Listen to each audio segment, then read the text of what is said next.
Hey guys, so I'll share some of my tips today that will help you land a tech job in the IT field in Japan. And here it goes. So the first tip would be from my side would be language. Learn the language. By language I mean learn the Japanese language. So of course, you're speaking English, that's a clear advantage in terms of the global space, but in the Japanese job market, learning the Japanese language will always give you that extra edge, and Japanese companies will be eager to hire you if you can speak both English and Japanese. And most of the Japanese companies are looking for engineers that can communicate with their other Japanese engineers already working in the company. So, learning Japanese is a huge advantage from the applicant's perspective, because in terms of salary and expected salary you'll get a lot more, and you have a lot more options to choose from. I know people would argue that since it's programming you can do everything in English, and which is true, but at the same time you have to understand that those English speaking only companies that hire foreign developers are very limited, and it's quite highly competitive, and only a very few get selected out of hundreds of applicants. So, and those applicants that are applying only for foreign environment jobs, they're missing out on the opportunities to get the Japanese environment jobs, where if they learn both the languages they have double the advantage. So definitely I would say learn the language, at least get your JLPT certification or any other Japanese language certification that kind of shows that you can speak and write to a decent level. Even if you speak at a conversational level, that's very advantageous in the overall job search. My next tip would be specialization. By specialization, I mean, of course, there are different types of engineers, as you all know, and whether you're front end, back end, it's really advantageous if you specialize in a certain area. If it's front end, let's say, for example, you're professional in using frameworks like Angular, React, or Next.js, or if you're a back end engineers, you're really proficient in using, let's say, Spring Boot, Java, or any other backend frameworks like Rust, Actix Web, or let's say Ruby on Rails, or any other backend frameworks. Because now, as we live in the AI era, is we have ChatGPT, Claude, and all these other great AI technologies that can do all the, like, they're basically jack of all trades, and they can do most of the crowd work and the basic programming works, like, or let's say editing code or writing code. They can do it, but they're still not up to the level where they can completely write softwares from end to end.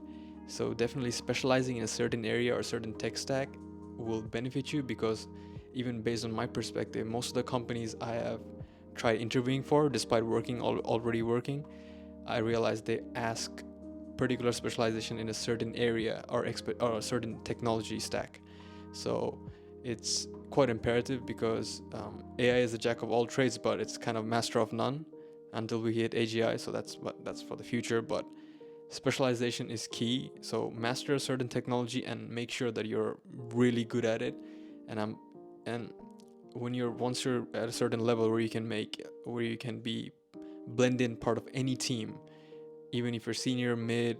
So when you're extremely professional in a certain area in the technology space, that means you can blend in any team in any company in any project. So that kind of automatically gives you the edge. I'm still personally working on that myself. I'm in the front end space, but I'm still not extremely proficient yet in terms of adaptability. So definitely specialization is the thing to look out for, and it's something important to achieve, especially in this AI era. My third tip would be a project-based approach.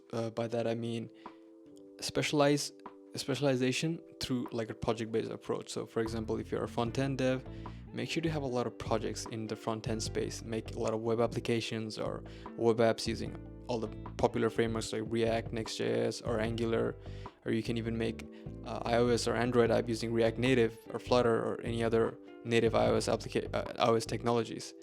So the reason for that is companies nowadays, they don't really see your degree, or even if you're not a computer science major, it wouldn't really matter. Even speaking of that, even personally myself, is I'm a econ major, but I had really good projects in the front end space that I created on my own during my final year of my university, which kind of pushed my resume towards the recruiter from the company hiring me. So definitely having strong project oriented background, and which you can show in the resume. And you can, if it's a live project, that if, let's say if it's a web app and it's live on the web and it's a fully functional web app end to end, has a database, has a good design that meets CS, like good standards, and the backend system that kind of manages API, or any, like a full end-to-end project, that's gonna be very much more important than having, let's say, a master's, or I mean, definitely masters in CS is very important, but having end-to-end projects will always put you at a bigger disadvantage from, even, let's say, if you're a junior and you have a CS degree but you have no projects, but then there is another person that has 1 year of experience, but he doesn't come from a CS background, and he did a lot of freelance work and he has a lot of industry experience. The company is definitely going to hire the guy with the more experience.